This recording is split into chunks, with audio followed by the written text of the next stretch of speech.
Hi, welcome back to another episode of the Northern Hockey Shack podcast. I'm your host, Brevin Gervais, along with my banging crew, Marky Allen, the producer, co-host Hayden Weiss, and Ryder Langthorne.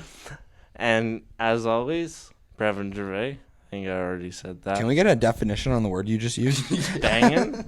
You guys are a banging group of guys. Oh, yeah, like just dashing. Yeah. Oh, okay, thank you. That's fair. Yep. So, Brevin, what have you been up to? So, my turn first. Yeah, switch up. Change up. This is Playing Kershaw. exciting. So, I've had a very exciting week. It was actually my friend Garrett Anderson's birthday. Shout out to Gary. So, I partied a little bit with him. And then it was Aiden's yeah. and then it was Aiden Weiss's birthday party. And I partied a little bit then. It was also the hurricane. And then today we just had a great day of working. So I'm expecting a big paycheck this week. In about 24 minutes, I'm getting paid overtime. So yeah. Family's doing good this week. Off to Marcus and see what he did. Oh, boys. Well, obviously, you guys know I'm back in PG, back in the George. No, I was really pumped on how much work we got done today.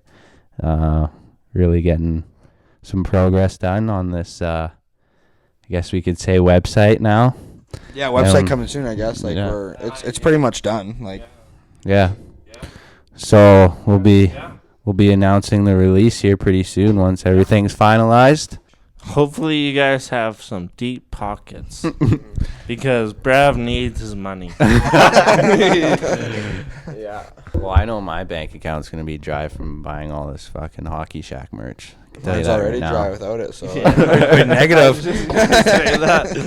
Yeah, I'm ready to start ordering some stuff for myself here. Well, birthday boy, it's your birthday in 4 days. What have you been up to in your week in George? It's been nice. It's been nice to see the guys, this and that. But I don't know. I don't know. We had a good night last night. Gave her for a little bit there, and then A little bit. It was a shift. yeah, okay. We put in a bit of a shift yesterday, but we had fun. Then today, fucking just big day of podcasting and working away. So Just grinding. So we had the Aiden Weiss Olympics yesterday. Take us through what events we did yesterday, Aiden Weiss. So Ryder books a tea time for 7 a.m. yeah, 7 a.m. golf time. I didn't think that people golf that early. But we got after it. Great way to start the day, I found out. Yeah, it is a great way to start the day. 7 a.m. tea times, you know what? You might only get 3 hours, 4 hours of sleep, but once you're out there, it's just a different atmosphere, and it's unreal. Aberdeen, best course in town, of course. Yeah, easily. Beats, yeah, it's way better than the other one. Yeah. The other one. Doesn't even say the name, just the other one. Yeah, I'm an Aberdeen boy now. I love it. So, I keep going. We took a little lunch break, and then met up at Blackburn Elementary. Basically sports facility. There's so much to do over there. Yeah. Heard they might host the next X Games. The new skate They park. got a sick skate park, man. That thing is sick. Yeah, that's true. Like that whole area is starting to actually like. If I could ride a bike, I would have been there. But I can't. So Well, I don't know. They got park. they got tennis courts and basketball and beach volleyball, Overgrown soccer baseball field, fields. football field, baseball. Yeah, I think that's a sick place. You know what I mean? So, first event, volleyball. What are your thoughts on that one? How'd that go? I'm simply the best. I wake up every morning and piss excellence. So easy to say we swept volleyball. Yeah, and then Who lost? Who got mercied in the baseball game? Was it your team again? Because I'm pretty sure I hit a couple of dingers on you guys. you know what? We went out. Oh, Ryder. Ryder was kicking the shit. He was hitting the shit out of that ball. He was taking his anger out on that ball. Yeah, I know. We had some locker room issues on the team, so I just decided It wasn't gelling. well, there's no gel, so I decided to take 1 yard. And we ended up winning the game, beating Aiden. Like you said, I'm simply the best at baseball, and I wake up morning piss excellence just like Aiden. Yeah. So everyone in the shack wakes up in the morning. We all have that in common. And so then after that, we went back and played spike ball.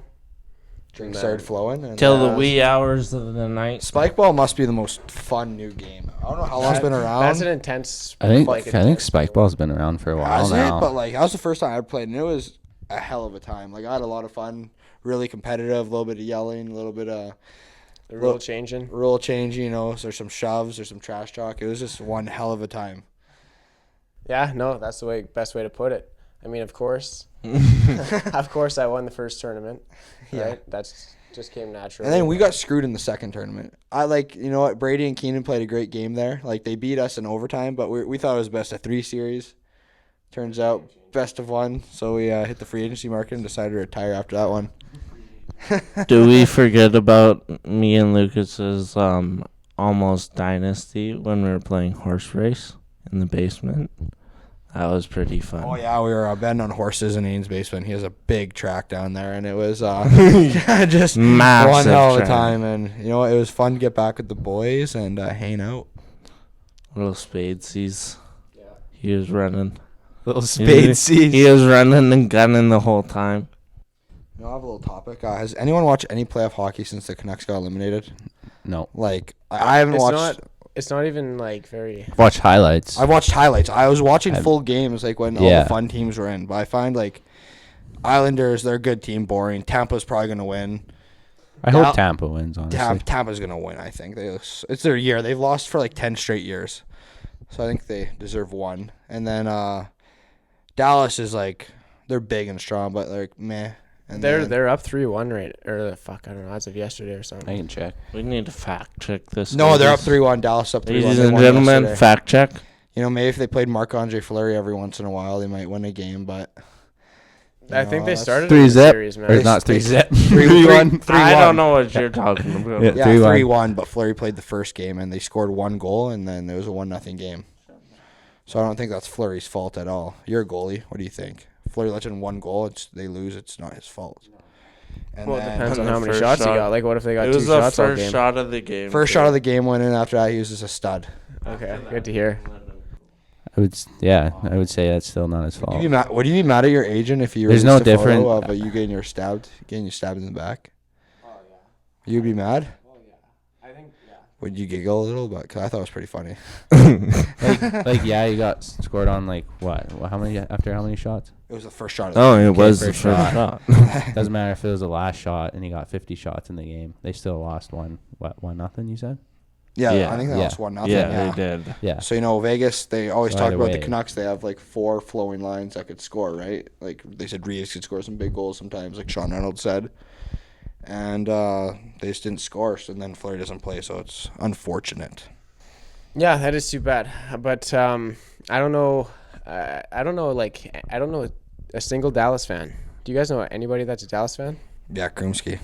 I hopped on the bandwagon. No, like I don't think I've ever met a Dallas fan. Like a before in my life. legit Like a Dallas legit fan. Dallas Stars I've fan. never gone over to someone's house and seen a Dallas jersey just hanging in their house. Yeah, No? that would be kind of Yeah. Like, Same with Minnesota. Yeah, just like like a boring organization. Like nothing against some great hockey team, but like it's like you play hockey in Texas. kind of You know? like kind of irrelevant to northern BC. But if they win the cup this year, though, that'd be kind of crazy. Yeah. Yeah, it would be pretty crazy. Yeah.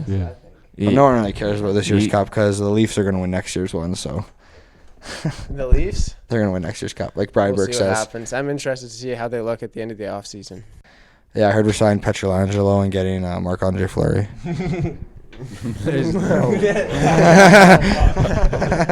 Dubas is going to pull some cards. We'll get a all-star team. So should we bring up our guest for today? Okay, ladies and gentlemen, our special guest tonight, like I said earlier, he's from Prince George, grew up here, went to Italy. Went to Italy. Just went. Well, you didn't. Like, what else would you say? Lived there. Lived in Italy. For 12 months. Yeah. Okay. For a year. Yeah. So he lived in Italy for a year.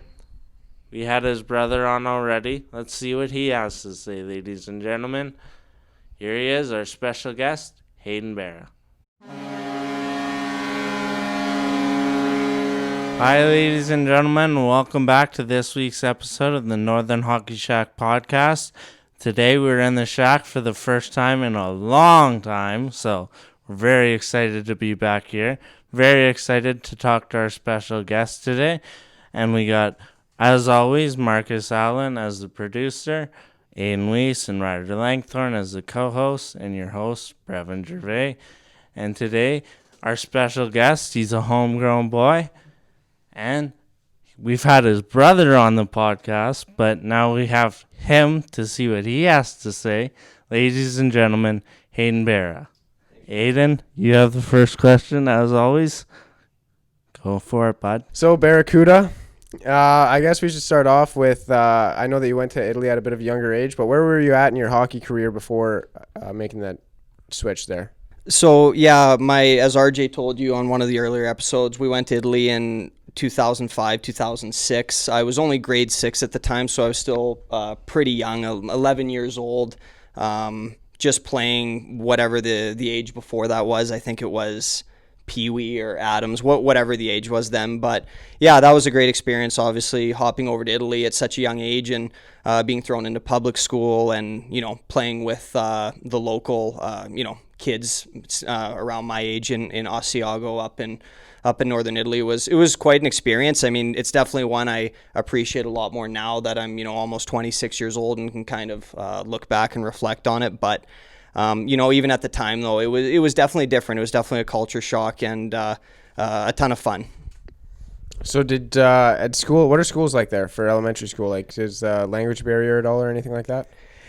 Yeah, well, I would say that a lot of my professors, that's actually what we called them in elementary school, believe it or not, were decent at English. My English teacher actually grew up in Edmonton next to Wayne Gretzky. So he was on her street. So they were actually childhood friends in elementary school. And I think she would watch them play road hockey, that whole type of thing. So that was a very cool connection, being from Prince George, having a teacher from Edmonton that was, fully immersed now in the Italian culture and teaching. But one of the interesting things about Italian school, especially at that age, is we're all used to, obviously in BC, growing up and having the same teacher for every subject. And we had a different teacher for every subject, which was pretty different, more of a high school flavor for sure. But it was good. I mean, the teachers made a really good effort with me, and the dynamics were definitely different though. Like some of our gym classes, we went to the public pool and literally swam laps in grade 6, which was kind of interesting. We had to wear the goofy Michael Phelps swim caps and all that type of thing. So definitely a different dynamic. And then, even we didn't really play dodgeball. We would run laps around the gymnasium and stuff like that. So it was different, but it was a cool experience. What was your first experience at the rink in Italy like? I remember showing up to the rink in Italy, asking my dad, what is the level of hockey here? And he, explained, well, this, they have one of the highest level for Italian hockey. And I remember looking around the rink thinking, this is a really nice junior A rink. From my recollection, you walk in, and it's a U shape, kind of like the Vernon Vipers barn, I guess, but obviously not as big. But it was really cool. There was the rink was had a lot of really good wood foundation, a lot of windows, and just looked like a very clean, well maintained junior A rink. So I mean, it's a hockey rink all in all. So you're not really sure what to expect, but I would say honestly, in Asiago and going through some of those other cities, windows were more abundant in the rinks, unlike ours here. Very good description. So you make it back to Prince George and you find a spot on the Caribou Cougars for 2 seasons. Obviously, we get a lot of Caribou Cougars players through here, but everyone's got a few different stories. What are some of yours? Yeah, well, I actually only played my grade 12 year for the Caribou Cougars. I made the last rounds of cuts in grade 11, and unfortunately it just didn't work out. I mean, they had a lot of returners that year, and they picked a lot of good players. They picked a handful of guys I played midget tier 1 with in grade 10, and they were all very good players. So I spent 2 years in midget tier 1 and ended up on Caribou in grade 12, which was probably shot for shot the funnest year of hockey I ever had.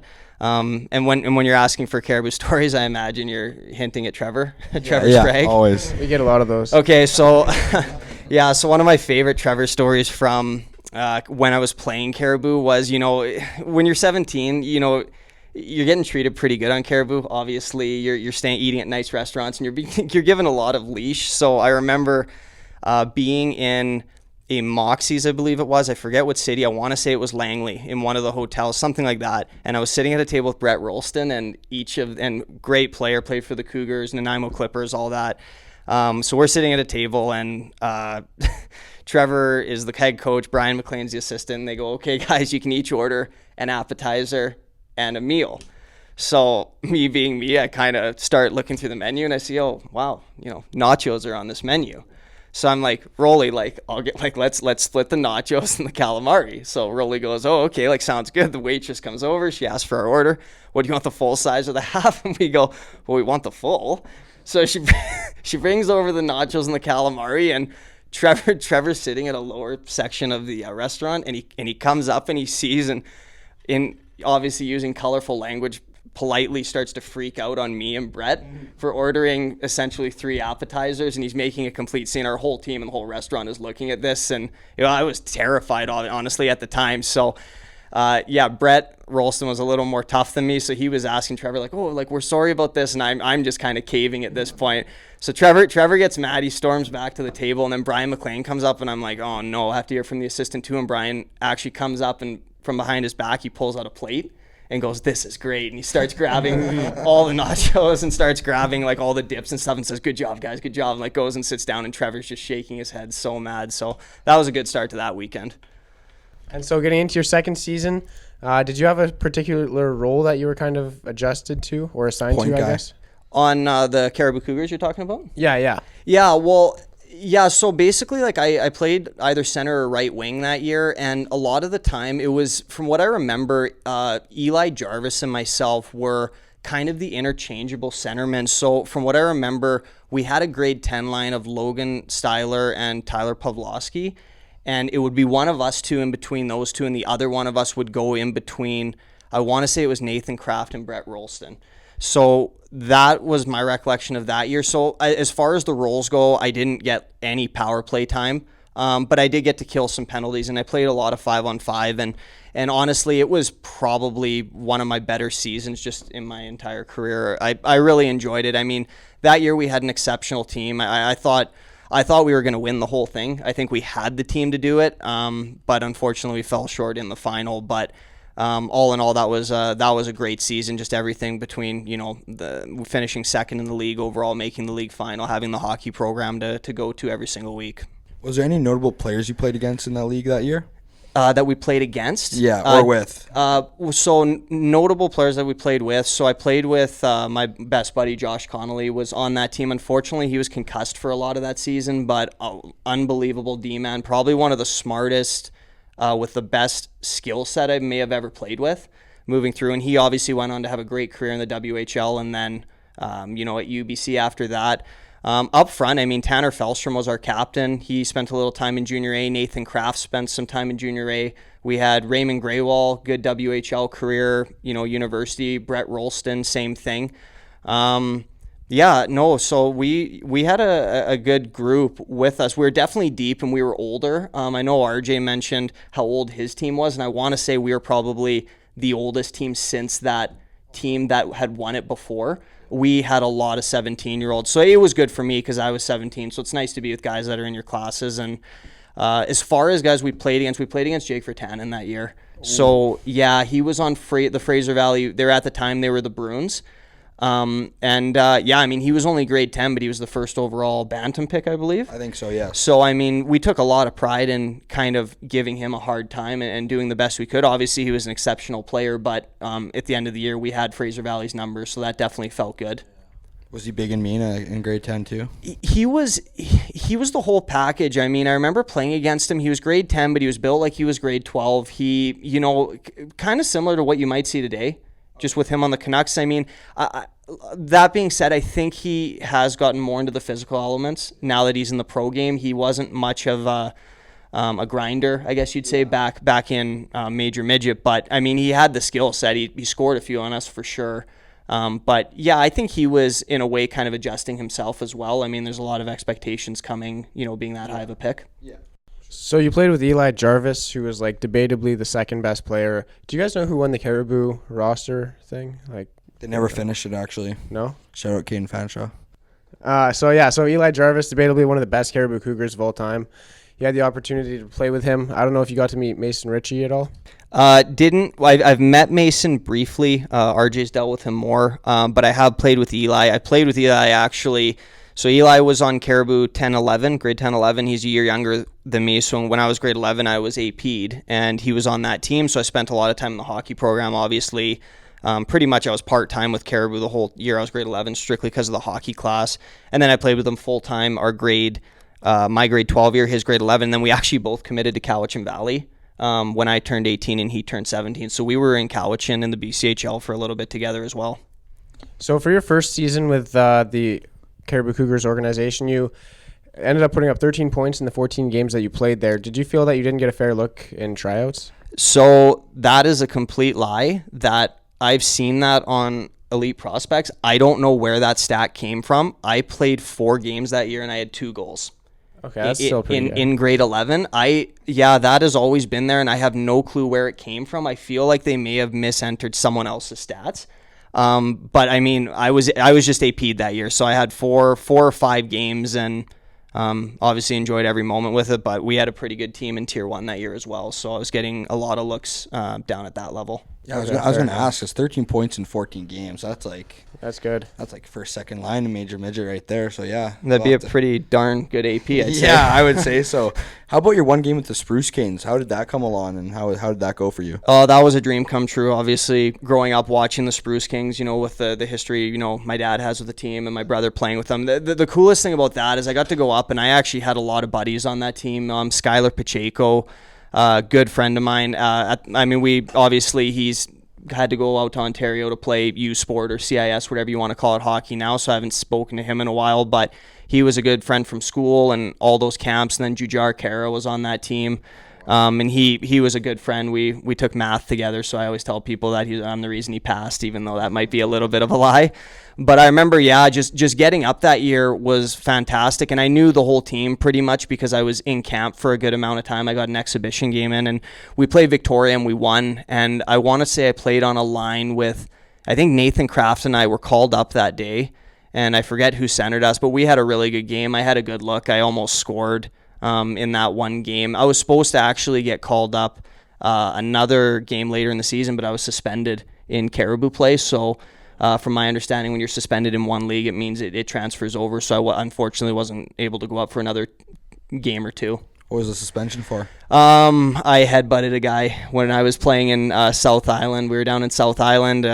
Guy was grabbing my stick, and I overreacted and kind of gave him a little headbutt to the cage, and it did absolutely nothing, and it cost me 4 games. But thankfully, 4 games, wow. 4 games, yeah, they don't tolerate it, which I totally understand. But I mean, it was a very, very bad moment for me personally, and luckily Andy Beasley, who does work with the Cougars now, he was our manager at the time, and he wrote a letter to the league explaining kind of my demeanor, personality, and he got that reduced to 3, so I was grateful for that. But yeah, definitely not a good look. I would never recommend that. So then you talked about going to Cowichan Valley a little bit earlier. What were you kind of expecting? I mean, you already had a game with the Spruce Kings, and I'm sure you were practicing with them a little bit. But what were you kind of expecting going into playing for junior team? Yeah, well, obviously I was expecting the level to get substantially higher. I practiced quite a bit with the Spruce Kings that grade 12 year. Was AP'd, obviously had the one game as we talked about. And then I thought I was going to play for the Spruce Kings, but it just didn't turn out that way after camp. And then a week later, and I actually credit my good friend Seb Lloyd for helping me out on this one, because he was playing in Westside at 17, and he called me and said, hey man, like I know you haven't been committed to by the Kings or however this camp went, but Cowichan lost over half their forwards in their camps next weekend. And I said, well, I didn't sign up. Like, I think the deadline's gone. And he was like, no, like, just send an email, call, do all that. So I talked to my dad, and I said, like, is this something we can do? So long story short, we emailed the coach. He said, sorry, no space. And then 48 hours before camp, he called us back and said, or messaged my dad saying, I made space if he can come and you guys can cover the fees. And I said, this is what I want. Like this is what I want to do. So I ended up going down there having a good camp, and 72 hours later I was committed to, and they'd never really seen me play. So that was awesome. I mean, going down to the island was fantastic just because it was such a different landscape, and the division was super cool. I haven't obviously spent a lot of time on the island, just being from Prince George. We never really went to Nanaimo or Victoria too much. But one thing I'll say about the island, though, I was very excited to not have to shovel snow all winter. No kidding. So that was cool for about a week. And then after week 2, I hadn't seen the sun, and it was just gray the whole time. And and I was just wet the whole time going into the rink. So I actually made me appreciate Prince George winters a lot more. But yeah, I would say the speed for sure. And just the level of, I don't even know if it would be commitment, because in Caribou we ran our team like a junior program, but just the speed, the size, and the strength going up against 20-year-olds as opposed to the year before when some guys were 15 was huge. Right. So those were some of the things that you were expecting to be the big changes going in. What were some of the real adjustments that you had to make once you got a few games into the season? Yeah, as far as adjustments go, I think maybe we didn't really handle it too well. We finished last in the league that year, and I think we only had 12 or 13 wins. I can't remember specifics, but we had a very disjointed group. I've never seen a group to this day have such division within a team. And the funny thing is we weren't that bad of a team on paper when you looked at some of the returning guys and the capabilities and some of the trades we made. And our goalie's fantastic. He played for the KHL team, the Red Star in China. Kunlun Red Stars. Yeah, so Derek Dunn, that's his name. So he was probably the second best goalie I've ever played with, and he was on that team giving us a chance to win every night. And we were losing all these games by 1 goal. With 13 wins, it looks bad on paper, but our team wasn't as bad as I think that showed. But I think just going to that level, seeing that it was more of a business, having a coach get fired halfway through the year, guys getting traded, and just kind of seeing like a division amongst the players itself was probably the biggest culture shock, just coming from a tight-knit Caribou group. So it just wasn't a tight group in the locker room then, just bad chemistry, you'd say? I think that's probably the easiest way to sum it up, yeah, for sure. So then the next season you move a province over, you play with Drayton Valley for only a game, and then you move to Manitoba to play with the Winkler Flyers. What kind of happened in that whole situation? Yeah, so Cowichan Valley obviously finished last in the league, fired our coach in January. New coach comes in, takes over, and pretty much cleaned house. I think he only saved 3 to 5 guys, cut a few, and did a bunch of trades. And he called me earlier in the summer and said, Drayton Valley wants you. They have an opportunity for you. And I thought, I don't really want to go to Alberta, but man, this was a rough season, as I talked about with the divide and just the team chemistry. I just want an opportunity. And unfortunately, I went there and it just wasn't a fit, is probably just the best way to say it. I mean, I loved my billets. The team was a bunch of really good dudes, but it was just one of those things where coach and player don't really align, and it is what it is. And after I think the first weekend of the season, I got called in, I think on the Wednesday, and he told me I'm going to be trading you out of here. So I said, okay, sounds good. And I packed my bag and I drove home to Prince George the next day and just kind of waited for the call, and ended up getting traded to Winkler. That's kind of a tough way to go about it. So how'd you get to Winkler? You drove? No, so I ended up, I was in Prince George. My coach from Drayton didn't even call me telling me I got traded. I actually got called from the Winkler coach saying, this is so-and-so from Winkler. We're excited. And I go, what's going on? And he goes, well, what do you mean? And I say, well, did you trade for me? He's like, yeah, don't you know this? And I go, no, I haven't been called. And he goes, oh, yeah, we traded for you. So he kind of gave me the spiel on what was happening there. And, you go home. I wanted to play for sure. And I just thought, what? Rough year last year, terrible start to this year in Alberta. I'll try it. And he gave me his word. He said, if you don't like it, I'll move you out. I'll move you out and no questions asked. All I ask is that you try it. So they ended up flying me to Winkler, Manitoba. I had to fly into Winnipeg and then bus. Our assistant coach picked me up and drove me about an hour and 15 minutes south to Winkler. So ended up there and had a pretty interesting experience in Manitoba. It's definitely a different game altogether over there. But stayed with probably my billets are probably some of the best people I've ever met in my life, and made some good friends while I was there too. So you went from the island to Manitoba. How was that adjustment over a year? You know what? It was cold. It was cold in Manitoba. There's no hills. There's nothing here. And my house was right next to the rink, so I'd have to walk about 200, 300 meters. But when you're doing it in minus 40 and wind chill, it's definitely not fun. But I have some funny stories from Manitoba. It was different for sure. But I mean, you know, after you have a tough season, you just kind of look to rebound with something a little more fun and maybe a little easier going.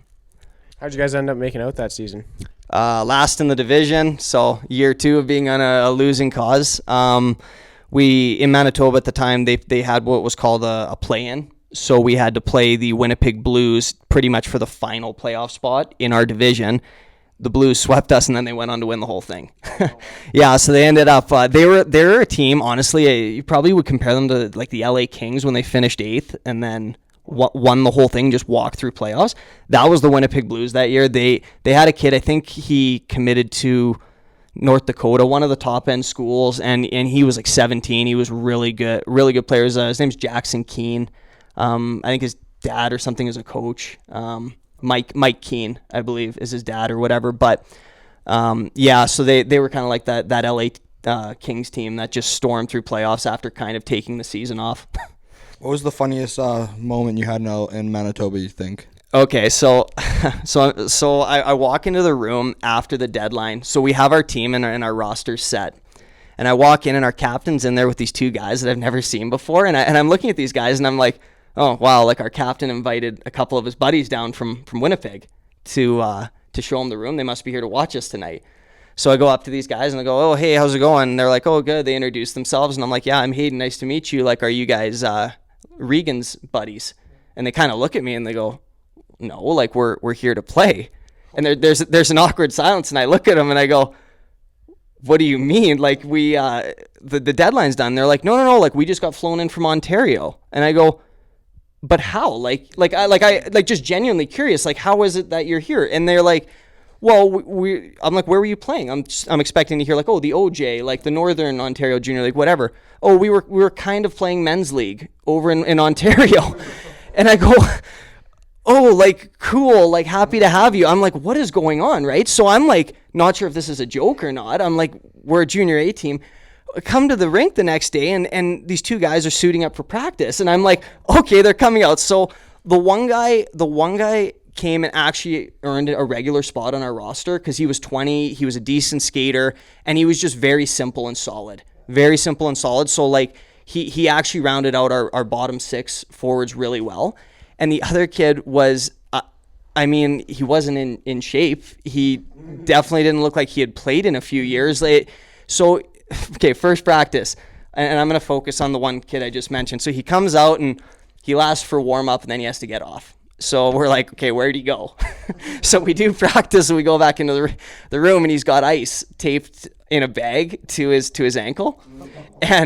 And he's like, oh, yeah, Matt, like I got a puck off the ankle. And, yeah, trainer says, yeah, swollen, need to get ice on it. So I'm like, okay. So me and my best buddy, we go in, we take our gear off, we go for a workout, unbelievable workout facility in our rink. So we work out, we come back in, and this kid's still there. And the bag of ice is still on his foot. But now it's completely, he's leaking water all over our dressing room, and the bag is turned to complete water. So it's just slushy all over. I'm just like, okay, this is it. So he hasn't taken the ice off. So I'm like, whatever. So next day we show up to practice. Kid gets his gear back on. So he's good to go, right? So he's like almost puking during practice, and we're just kind of carrying him along. So our coach at the end of the practice goes, okay, let's line up on the line. We're going to do some skating. And we're like, oh, okay. Like, so we do. And he goes, all right, guys, blue line back. So we go blue line back. And this kid does blue line back, stops at the far end, looks at the gate and just starts skating off, and opens the gate and starts skating off and walking off the ice. And our coach, and obviously using some colorful language, goes, what are you doing? Get back out here like we're skating. And he's like, I can't. And he goes, no, get back out here like practice isn't done. And he goes, I hurt my testicle. Oh, and the whole rink just goes dead silent. And we're all like, what is going on? Our coach is like, excuse me. He's like, my testicle, I can't. So he's like, goes off into the dressing room, and all of us are dying laughing, and our coach is just mad at this point. Yeah. I think our coach actually took a stick and broke it over the bench. He was so mad. And then we go into the huddle after he like cut the bag skate short. We go in and he's like, I was doing that for him. Like, that was supposed to be for him, yada, yada, all this stuff. And we are all trying so hard not to laugh that we're just like, this is crazy. So we go in. The kid had gotten undressed quickly and he had gone home. And then he didn't show up to the rink the rest of the week. So we asked his roommate, the other Ontario kid, like, where is he? And it's like, well, he's been in his room for the whole week. And we're like, oh, okay. And then our coach finally just made it clear to us, like, yeah, he's not coming back. And then when we found out the kid had left, we found out that our coach refused to pay for his flight back to Ontario because of the whole situation, but he still had to get him to Winnipeg. So no one else would drive him. So our coach had to go pick him up and drive him an hour and a half north of Winnipeg after like the whole debacle, like over that whole week. So yeah, so How'd those kids, like, did they email the coach? They must have just emailed the coach, for a tryout, or? my understanding from how they got there was apparently an advisor that was close with our coach said, I've got like, if you guys are hurting this year, your record isn't great. I mean, we like, and keep in mind, yeah, I say we finished 5th in our division, but I think we had like 25 wins. Like, our division was good. Like, but I mean, still. So this advisor told him, we got kids that can come and play. And he was like, yeah, sounds good. They show up. And to his credit, the one was fine. The one was fine. He was 20 and he earned a regular roster spot, and the other one just provided comical relief. And it was something else. I remember at that point being like, this is something out of like Slapshot. Yeah, no kidding. Yeah.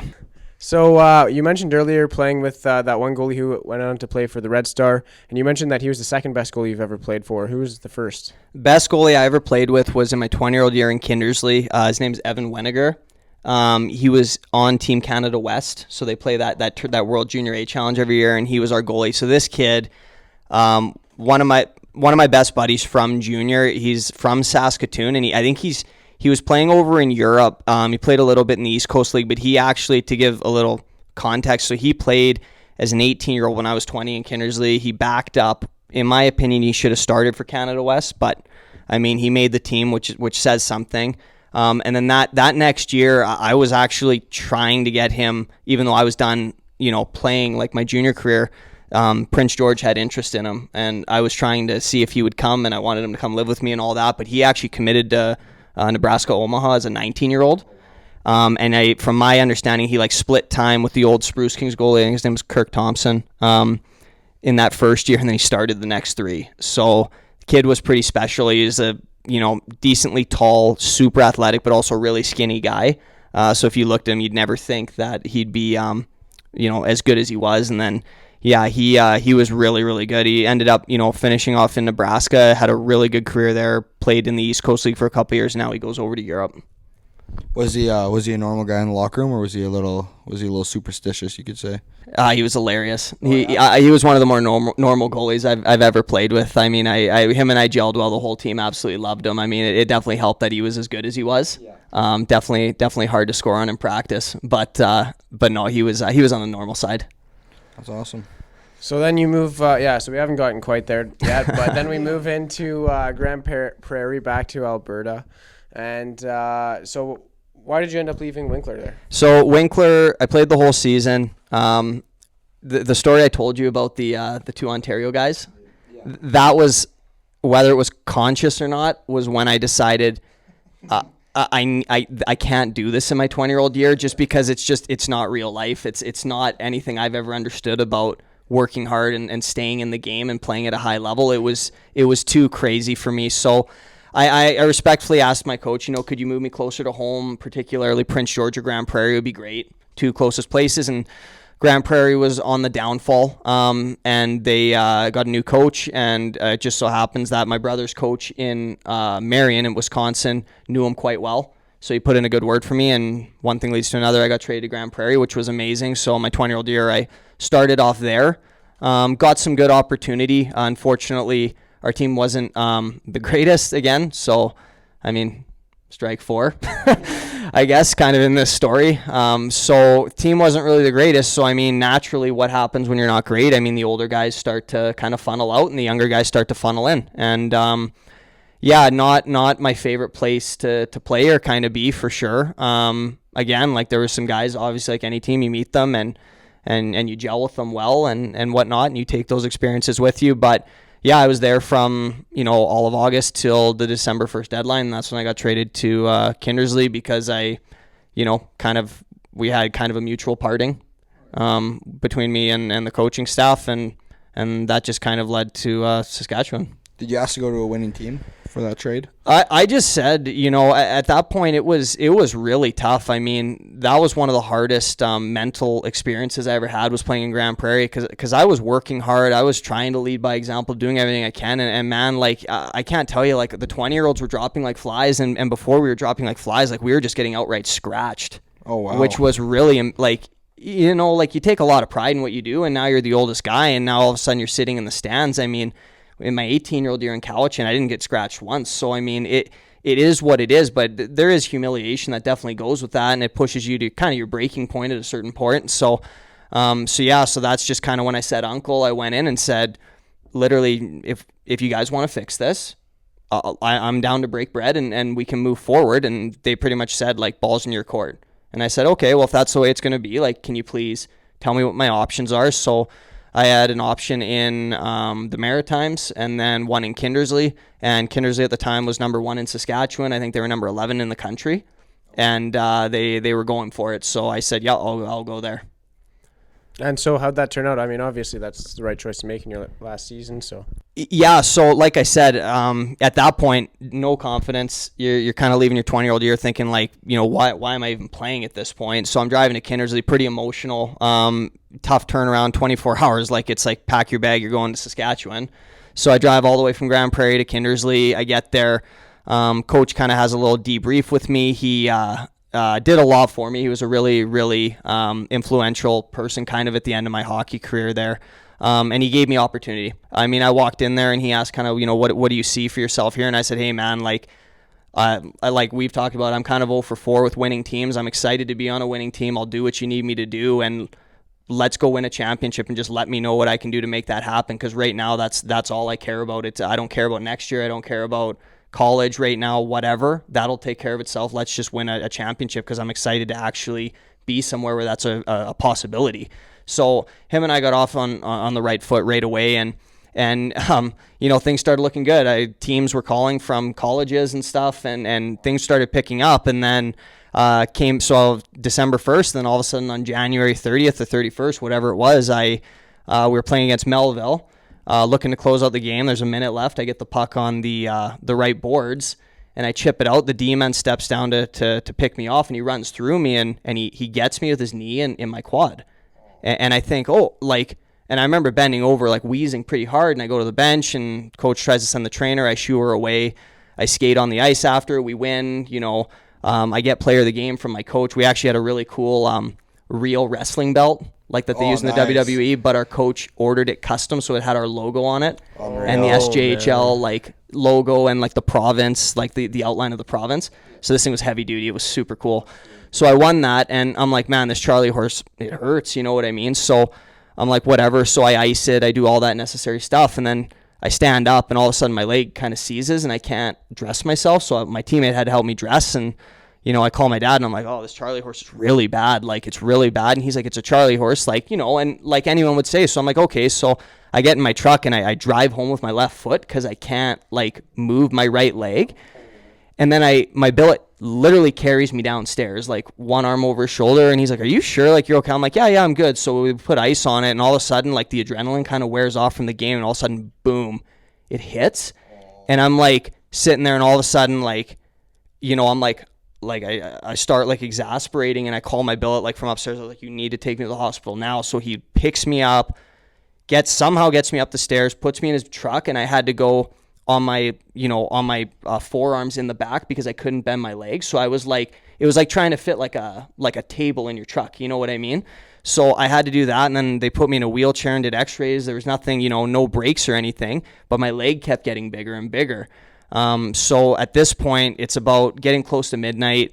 Doctor says, yeah, we got to get him to Saskatoon. So they ambulance me to Saskatoon. They give me a ton of morphine. I fall asleep on the ride. I remember getting into Saskatoon, and they put me kind of in like this room amongst a bunch of other people in the waiting room.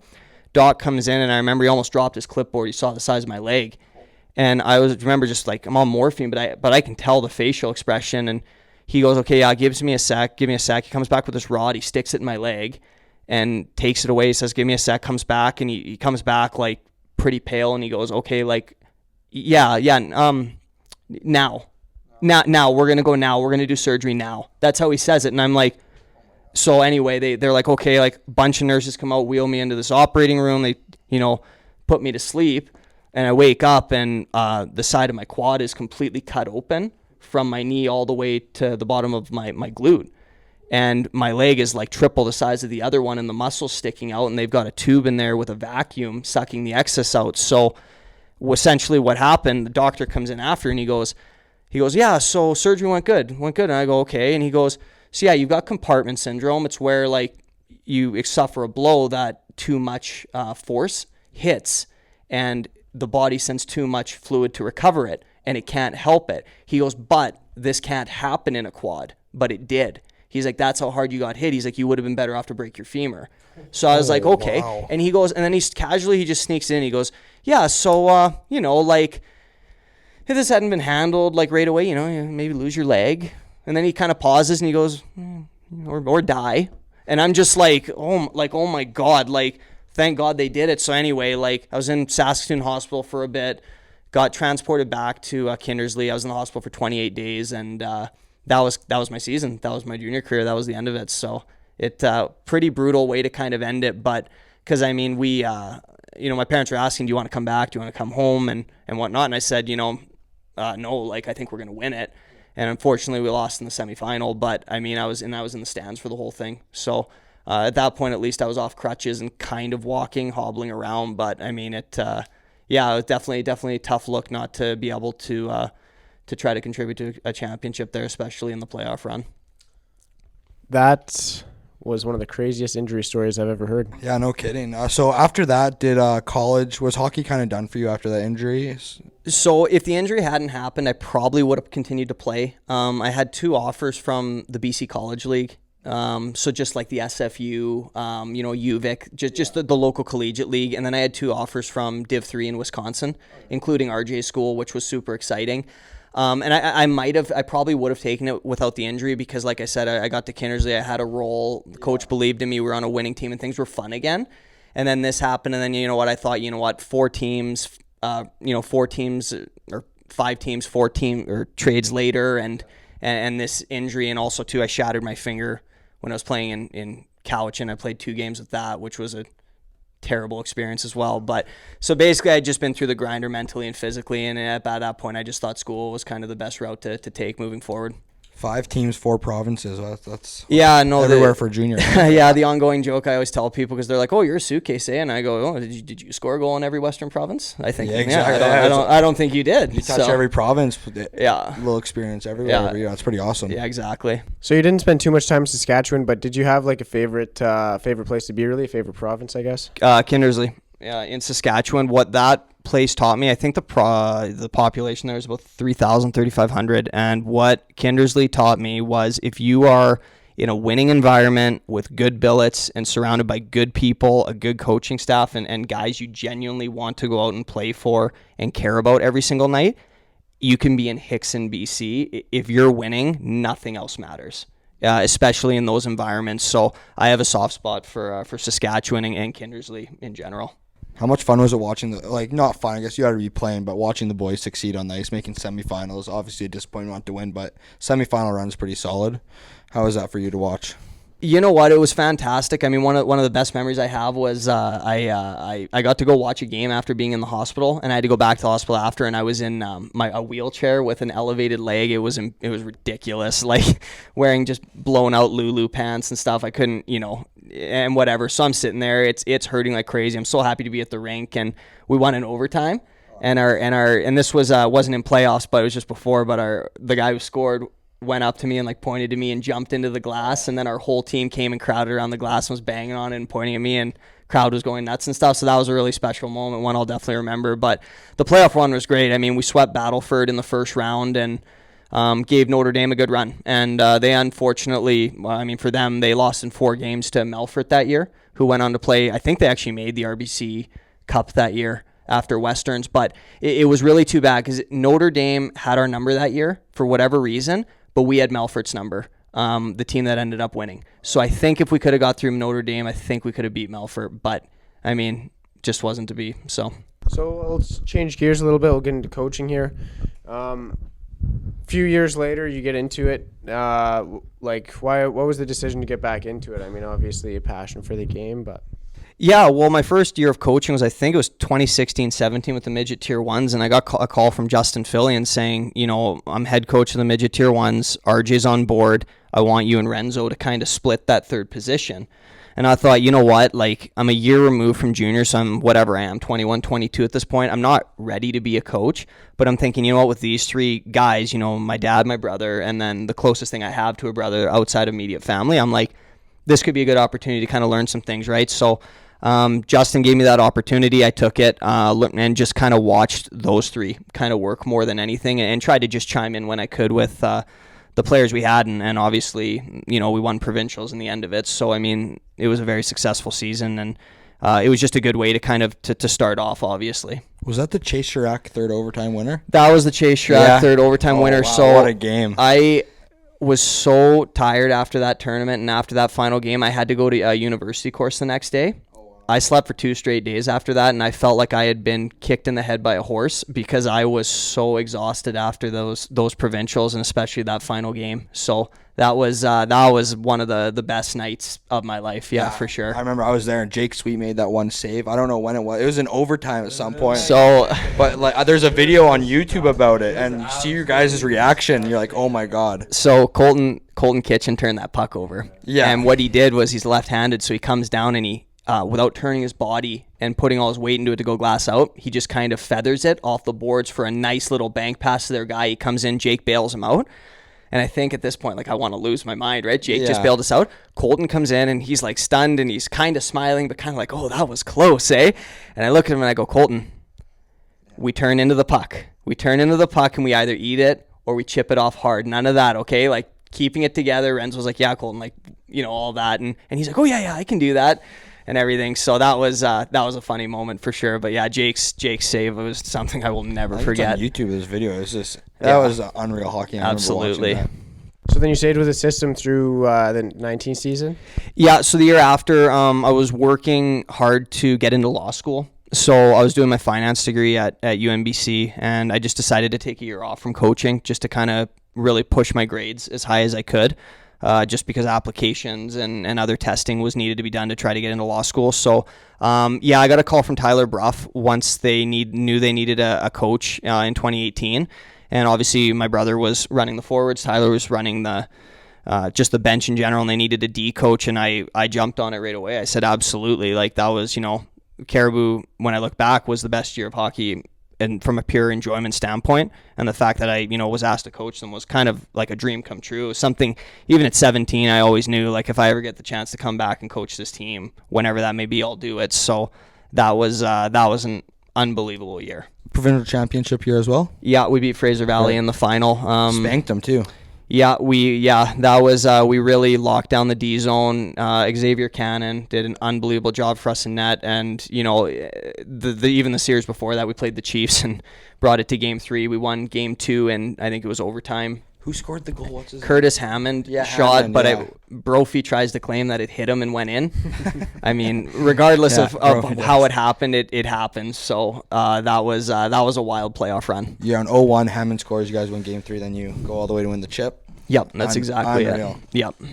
And so, I mean, obviously, I think we all know what your probably favorite coaching moment is. But if there's anything that sticks out aside from that third overtime, or the provincial championships, I suppose, what would they be? Just from coaching in general. I mean, it's a different course than playing. It's probably one I actually enjoy more. I enjoy the relationship part of it. I enjoy the mentoring, and I enjoy trying to get guys to buy into what it is we're trying to do collectively. I think individual skill building is essential for a player to come into his own, but then I think the acceptance of what the team is trying to do as a whole is arguably even more important. And I think that's what we got out of our group. So highlight for me, honestly, was when we lost game 1 to the Chiefs in the semifinal, I had to bench Brophy and Ethan Flores in the third period because they weren't bringing it, and they knew it. And one thing we preached all year was, guys, like there's going to be your nights and there's not going to be your nights. So just try to understand that just because it's not your night doesn't mean tomorrow can't be. So I remember Brof was good. Like Brof was quiet and attentive and just really taking in the game. Flo was opening and closing the door, slapping guys, telling them let's go, like let's get this done, let's win this, let's push them. It doesn't matter if we don't win. Let's show them like we're coming back in game 2. And for me, that was one of the best moments of the year because that was something that like I really tried to drill down in guys was, hey, like selfless play and inspiring your teammates, even if it's at your expense, is gonna be what pushes this team over the edge to a championship. And Ethan embodied it in that moment, and we addressed it the next day in the room. And so that was a super, super cool learning moment for me as well. So I would assume that this is kind of what pushes you into scouting for the Flin Flon Bombers in the preceding season. Yeah, so I ended up, obviously, last year I couldn't coach just because I had to go to Kamloops just to start law school. But I did want to find a way that I could stay in the game, however that would be. And my brother called me asking me, what do you think of Flin Flon? And I said, well, good organization. Like they're in Saskatchewan. I played them a couple times. And he said, well, I got a guy I played with, and he's the assistant coach there now, a guy he played with in the States at Marion. And I said, sure, like, what's the job? And he's like, well, they don't have a BC scout. And I said, yeah, no, absolutely. So Cole McKegg's the guy in Flin Flon, and we had a great talk, and he asked me if I wanted to come on board and start scouting, junior B and major midget and just try that part of the game. So just kind of being in school full time, it was the perfect fit because I only had to be at the rink, from 7 to 10 p.m. every other weekend or whatever, just write up a couple player reports and make some calls and just talk to coaches and these players just about their seriousness about moving on and what their thoughts on Saskatchewan were. Kind of cool.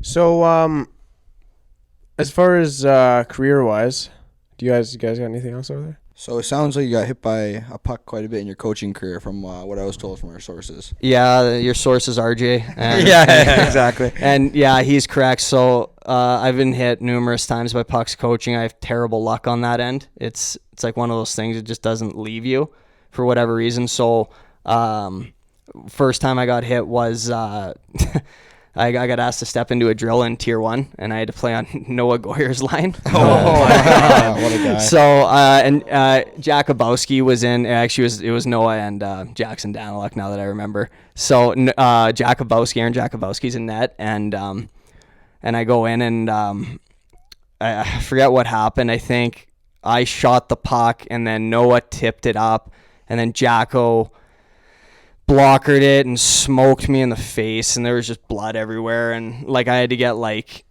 Siri, what do you call those strips, those Siri strips or whatever, so I had to get Siri stripped, and blood coming down my face, and my eye was just black. So I walked into class like at university the next week, and my eye was just black, and everyone was like looking at me like, this guy get into like a bar fight or like what's going on? I got like it bandaged up and stuff. So I lost my mind on Noah unjustifiably and didn't blame Jacko. It was just easier to go after Noah.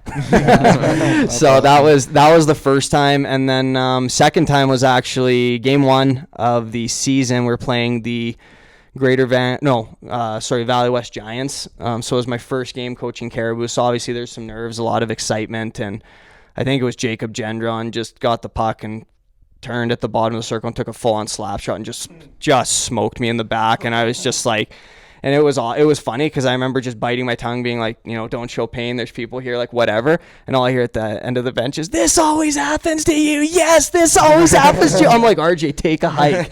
RJ's losing it and Bruff's laughing. So that happened. Then honestly, I think I got hit a few more times that year as well. I almost got a couple whistled by my ears and whatnot. So when you're on the bench and see the puck coming, do you run for it or do you just accept it? I kind of bury my head and just lift my shoulder, and if I wear it, I wear it. It's just anywhere other than the head, I think, is kind of a win. So when I don't mean to sewer Gendron when I say I think it was him. that shot it at me, but I mean, I don't remember for certain, but got me in the back, so I consider that a win. I mean, it is what it is. The benches aren't covered. Yeah, I remember me and Mersaw on the bench last year, and a kid named Nardo, hardest slap shot winner in Okanagan, and he took one out of our bench, and me and Mersaw were halfway down the tunnel by the time it hit, I think. So it's good to know you're a tough guy and we're softies. Well, yeah, no, I don't know about that, but I mean, it's not quite a getting hit by a puck story, but I remember we were looking to close out the Omaha League in Tier 1, and we were in Kelowna, and the puck goes right in front of our bench, and 4 guys go to hit each other, and the sticks come in our bench, and so I cover my face, don't want to get hit with a stick, and one stick gets jackknifed between my legs, and it pulls me, and I end up straddling the bench, and I almost got pulled on the ice because the stick got so jackknifed, and the kid ripped it so hard that my leg went over, so I actually grabbed Colton Kitchen by the head and kind of threw his head and neck into the dash to stop from going over. And I had to throw my shin right into the top of the boards. And then I climbed back into the bench, and my shin was completely black and everything. And I'm like wheezing. It hurt terribly. And it was obviously like, I can't believe I almost got pulled on the ice. And I remember everyone's looking at me, and Philly just looks at me and goes, "What are you doing? Why would you do that?" and I look at him, and I said some things that I can't repeat here and whatever. And then RG goes, "Kitch, is your neck okay?" Like, I'm like, okay, like, Kitch is fine. Go, Kitch, go. Like, You're on. Whatever, you're on. Thanks for helping me out. So, yeah, I've had some bad luck in those departments. So that must make it even tougher with your brother on the bench. What's it like? How many years have you guys been together? As far as coaching goes, we've coached 2 because we coached that. We've actually coached 2 years together, and we've won 2 provincial championships together, which is really special. I mean, obviously we get along super well. Like, we're not even just close at the rink. We're close off the ice too. But we've coached 2 seasons, and he's coached all of the last 4. It's just for school reasons. I've only done 2 of the last 4. That's you guys gonna go for a 3-peat soon? Yeah, I mean, I'd love to. Obviously, with the program I'm in right now, it's kind of been put a halt on being in the coaching system. I mean, that's something I'd obviously love to return to. I enjoy it. I enjoy the dynamics of it, and I enjoy the people I get to do it with. So, I mean, obviously, everyone wants to win, and to do it 3 in a row with your brother would be pretty special. Yeah, absolutely. You plan on returning after school? I mean, obviously, I'd like to step back into the hockey world in some capacity. I mean, we're online for school this year, so I'd love to do that in some capacity this year as well. But once school's done, the legal world's it's kind of a different beast. I mean, there's different processes, and it's kind of a never-ending chain of having to attend courses and seminars and kind of doing new discoveries case to case and everything. So I'm hoping that I have the time to do it, and if I do, I definitely will. Lawyer? Yeah. Nice.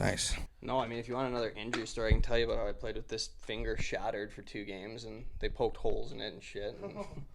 All right, so let's get into this next story here. I just learned a little bit more about your finger injury, and so why don't we dive into that a bit?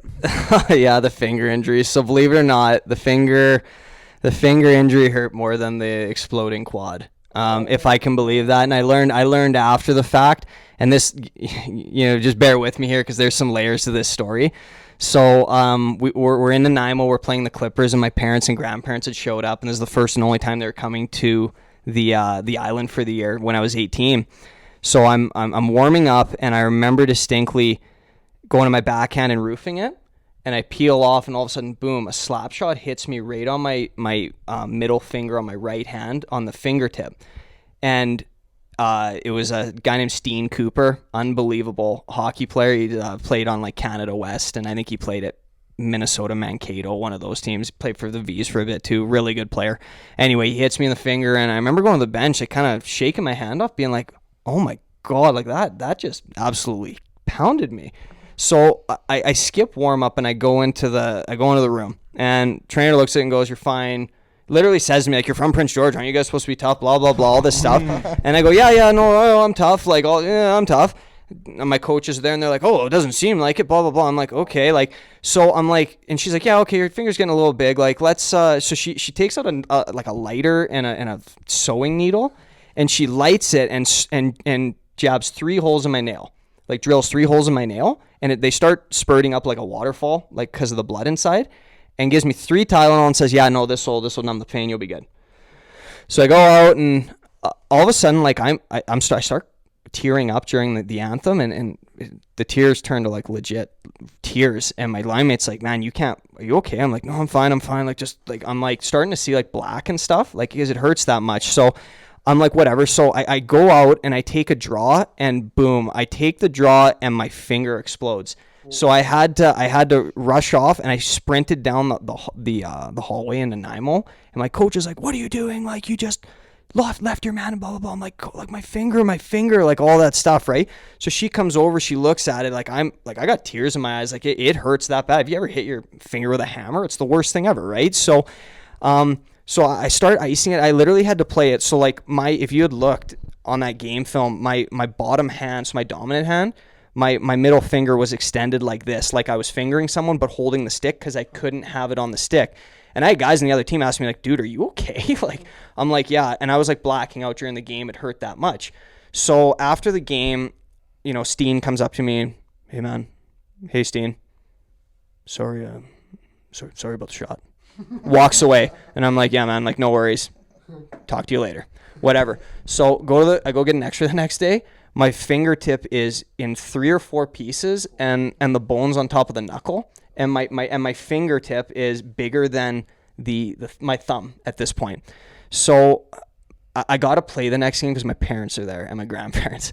So I show the X-ray to my trainer, and she started crying, apologizing. I'm so sorry. She showed it to the coaches. They're like, oh my God, like all this stuff, right? So she shot it up and made a little like cast for me, and I couldn't feel my finger, whatever. We played Powell River. I got an assist, and we won. One of our 13 wins, big day for me. So Unreal. After that, long story short, I go to a hand specialist, and he looks, yeah, that's shattered. He puts me in the stupid cast. It doesn't work. He has to cut the cast off the next time. So he brings me to the hospital, and he puts me under this moving X-ray machine. And he goes, and he like is moving my finger around. And I'm like biting my tongue. Like it hurts, right? And it's obviously shattered.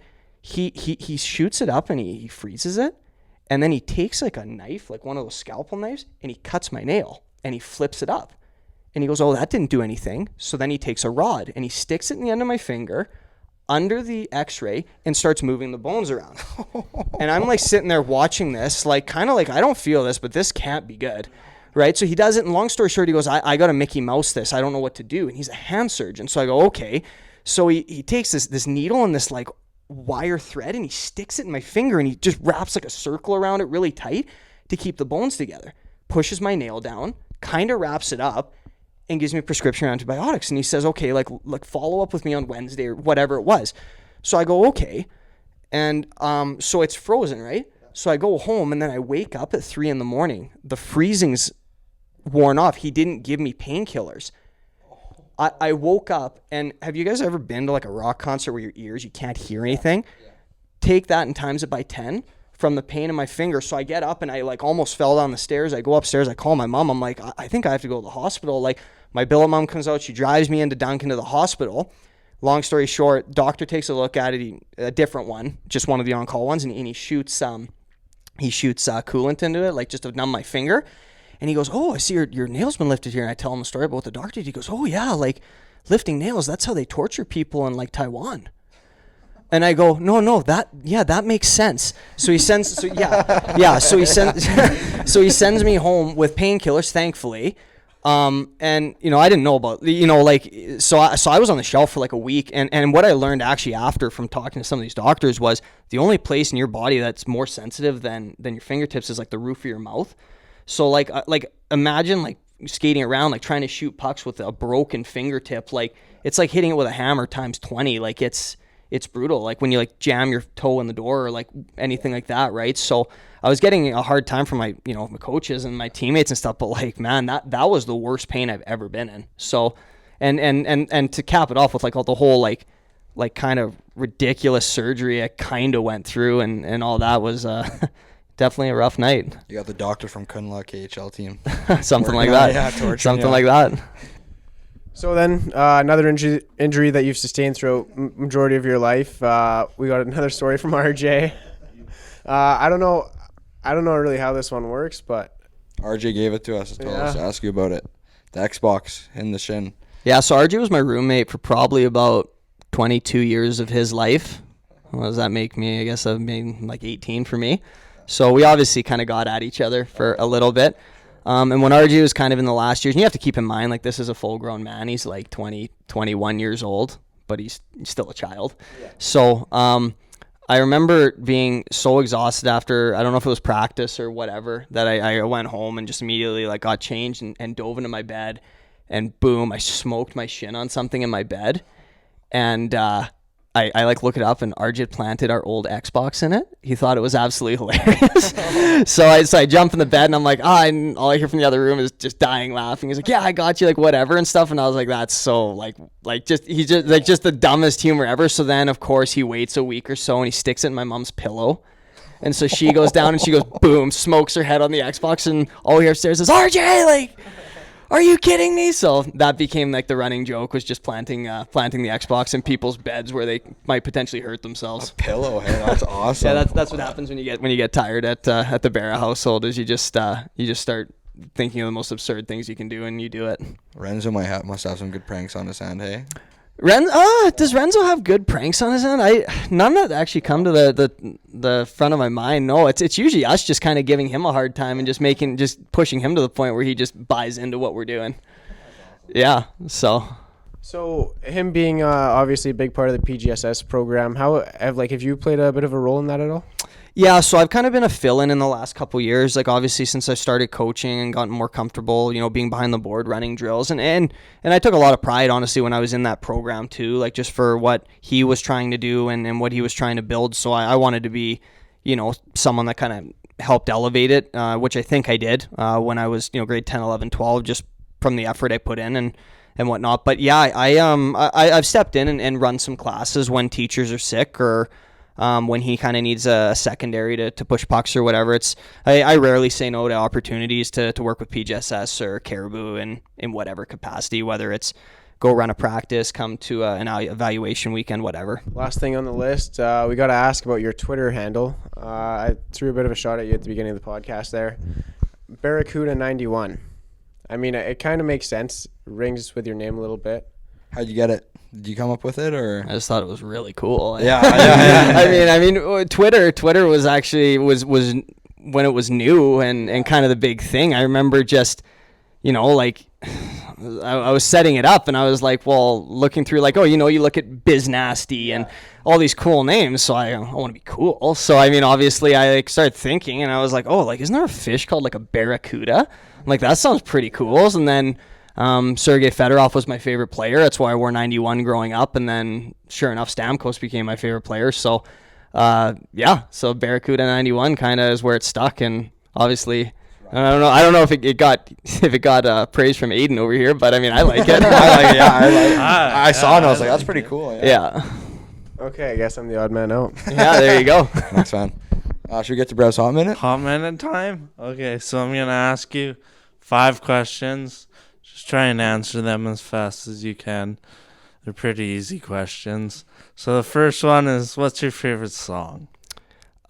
Raised on Country. I believe it's by Chris Young. Does that sound right? Yeah. Yeah, Yeah, one of the newer ones. I love country music, and that's been probably the biggest one for me in the last couple months. It's fantastic. Yeah, after Merit last year, I like country music a lot more now. Yeah. Morgan And Wallace. then second one, what's your favorite food? Favorite food, probably spaghetti. Spaghetti specifically with I have a grandma directly from Italy, and she kind of makes the homemade like sauce, tomatoes from her garden, the whole 9 yards. So I was spoiled with that growing up. So definitely that. Definitely. Okay, now what's your favorite hobby? Favorite hobby? I don't know. I mean, I've gotten into golf a lot more this year. I do it more for the social aspect of it. I'm not really passionate about it. I mean, I like playing once or twice a week is fine by me. I don't really need to do more than that. Honestly, big movie guy. A huge movie guy. Like, I absolutely love just kind of kicking back. Your younger brother. He's going to come on the show. Yeah, no, you should get him on. I mean, that's kind of one of the ways that him and I bond is, we text, plan, we watch movies, and we kind of break them down and talk about. So I'm kind of a movie nerd on a lot of ends, and I've had some pretty funny conversations even with people I go to school with about that. You do look like Leonardo DiCaprio a little bit. I'll take it. Okay, Now, what's your favorite NHL team? Vancouver Canucks. Classy. Yeah. Classy answer. Yeah. Okay, and finally, what's your favorite arena to play in or coach in? Favorite arena to play in is probably the Memorial Rink in Kelowna, because smaller ice surface, less room. I always kind of played a high energy run and gun game, and I like to bump guys and hit, especially along the boards, and try to win those battles. So small ice surface, and it was against Kelowna. So that was kind of the double whammy. So as far as playing there, coaching, you know what? I got to say Kin won in Prince George. I mean, like I've won. You know, we won in triple overtime there. We had an unbelievable semifinal against the Northeast Chiefs there. I mean, there's a lot of good memories in Kin won in Prince George. Okay, well, I think that's everything. I think we'll wrap that up. Stay tuned for our big news coming soon. The shack is looking really good. We've made quite a few improvements. And we would like to thank our special guest, Hayden Berra, for joining us tonight. Good job. Thanks for having me. And from all of us to you, stay squirrely.